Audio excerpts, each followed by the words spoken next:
ओम नमः शिवाय। शिव भक्तों, स्वागत है आपका शिव महापुराण के इस पावन पाठ में। ये आधारित है गीता प्रेस गोरखपुर की दिव्य प्रस्तुति पर। आज का पाठ है साध्य साधन आदि का विचार तथा श्रवण, कीर्तन और मनन, इन तीन साधनों की श्रेष्ठता का प्रतिपादन। व्यास जी कहते हैं, सूत जी का यह वचन सुनकर वे सब महर्षि बोले, अब आप हमें वेदांत सार सर्वस्व रूप अद्भुत शिव पुराण की कथा सुनाइए। सूत जी ने कहा, आप सब महर्षिगण रोग शोक से रहित कल्याणमय भाव भगवान शिव का स्मरण करके पुराण प्रवर शिव पुराण की, जो वेद के सार तत्व से प्रकट हुआ है, कथा सुनिए। शिव पुराण में भक्ति, ज्ञान और वैराग्य, इन तीनों का प्रीतिपूर्वक ज्ञान किया गया है तथा वेदांत वेद्य सदस्तु का विशेष रूप से वर्णन है। इस वर्तमान कल्प में जब सृष्टि कर्म आरंभ हुआ था, उन दिनों 6 कुलों के महर्षि परस्पर वाद विवाद करते हुए कहने लगे, अमुक वस्तु सबसे उत्कृष्ट है और अमुक नहीं है। उनके इस विवाद ने अत्यंत महान रूप धारण कर लिया। तब वे सब के सब अपनी शंका के समाधान के लिए सृष्टिकर्ता अविनाशी ब्रह्मा जी के पास गए और हाथ जोड़कर विनय भरी वाणी में बोले, प्रभु, आप संपूर्ण जगत को धारण पोषण करने वाले तथा समस्त कारणों के भी कारण हैं। हम यह जानना चाहते हैं कि संपूर्ण तत्वों में परे परात पर पुराण पुरुष कौन है। ब्रह्मा जी ने कहा, जहाँ से मन सहित वाणी उन्हें ना पाकर लौट आती है और जिनसे ब्रह्मा, विष्णु, रुद्र और इंद्र आदि से युक्त यह संपूर्ण जगत समस्त भूतों एवं इंद्रियों के साथ पहले प्रकट हुआ है, वे ही ये देव, महादेव, सर्वज्ञ और संपूर्ण जगत के स्वामी हैं। ये ही सबसे उत्कृष्ट हैं। भक्ति से इनका ही साक्षात्कार होता है, दूसरे किसी उपाय से कहीं इनका दर्शन नहीं होता। रुद्र, हरि, हर तथा अन्य देवेश्वर सदा उत्तम भक्ति भाव से उनका दर्शन करना चाहते हैं। भगवान शिव में भक्ति होने से मनुष्य संसार बंधन से मुक्त हो जाता है। देवता के कृपा प्रसाद से उनमें भक्ति होती है और भक्ति से देवता का कृपा प्रसाद प्राप्त होता है। ठीक उसी तरह जैसे यहाँ अंकुर से बीज और बीज से अंकुर पैदा होता है। इसलिए तुम सब ब्रह्म ऋषि भगवान शंकर का कृपा प्रसाद प्राप्त करने के लिए भूतल पर जाकर वहाँ सहस्त्रों वर्षों तक चालू रहने वाले एक विशाल यज्ञ का आयोजन करो। इन यज्ञपति भगवान शिव की कृपा से वेदोक्त विद्या के सारभूत साध्य साधन का ज्ञान होता है।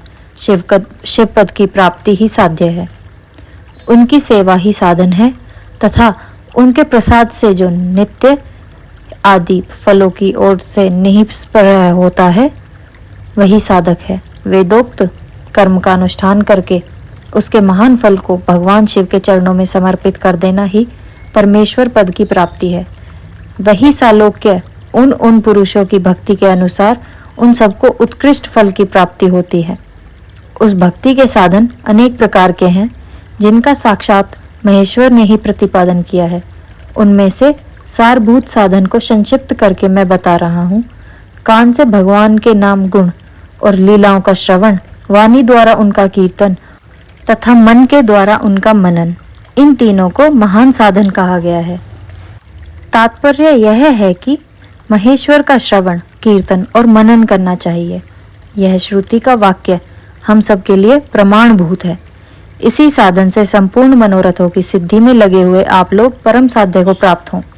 लोग प्रत्यक्ष वस्तु को आंख से देखकर उसमें प्रवृत्त होते हैं, परंतु जिस वस्तु का कहीं भी प्रत्यक्ष दर्शन नहीं होता, उसे श्रवण इंद्रिय द्वारा जान सुनकर मनुष्य उसकी प्राप्ति के लिए चेष्टा करता है। अतः पहला साधन श्रवण ही है।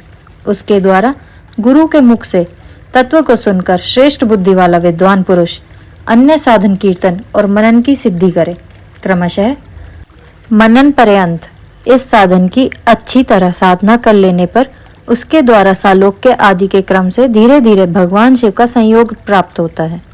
पहले सारे अंगों के रोग नष्ट हो जाते हैं, फिर सब प्रकार का लौकिक आनंद भी विलीन हो जाता है। भगवान शंकर की पूजा, उनके नामों में जप और उनके गुण, रूप, विलास और नामों का युक्ति परायण चित्त के द्वारा जो निरंतर परिशोधन या चिंतन होता है उसी को मनन कहा गया है। वह महेश्वर की कृपा दृष्टि से उपलब्ध होता है। उसे समस्त श्रेष्ठ साधनों में प्रधान या प्रमुख कहा गया है। सूत जी कहते हैं, मुनीश्वरों, इस साधन का महात्म्य बताने के प्रसंग में मैं आप लोगों के लिए एक प्राचीन वृतांत का वर्णन करता हूँ, उसे ध्यान पूर्वक सुने। पहले की बात है, पराशर मुनि के पुत्र मेरे गुरु व्यास देव जी सरस्वती नदी के सुंदर तट पर तपस्या कर रहे थे। एक दिन सूर्य तुल्य तेजस्वी विमान से यात्रा करते हुए भगवान सनत कुमार अकस्मात वहां जा पहुंचे। उन्होंने मेरे गुरु को वहां देखा। वे ध्यान में मग्न थे। उससे जगने पर उन्होंने ब्रह्मपुत्र सनत कुमार जी को अपने सामने उपस्थित देखा। देखकर वे बड़े वेग से उठे और उनके चरणों में प्रणाम करके मुनि ने उन्हें अर्घ्य दिया और देवताओं के बैठने योग्य आसन भी अर्पित किया।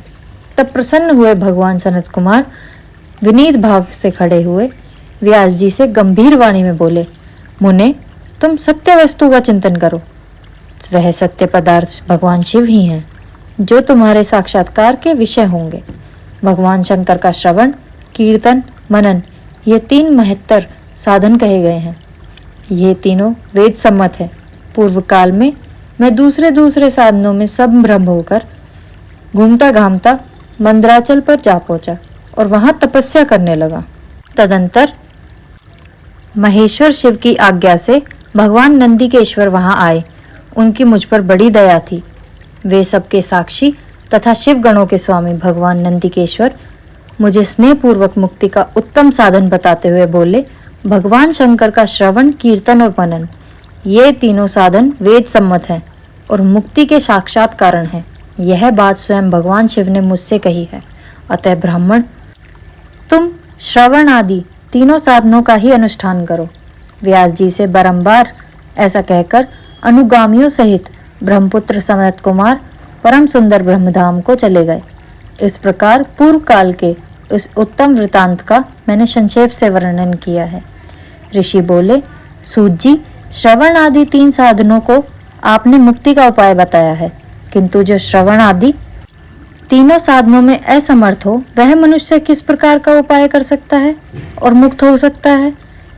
किस साधनभूत कर्म के द्वारा बिना यत्न के ही मोक्ष मिल सकता है? यह अध्याय हमारा यहीं समाप्त होता है।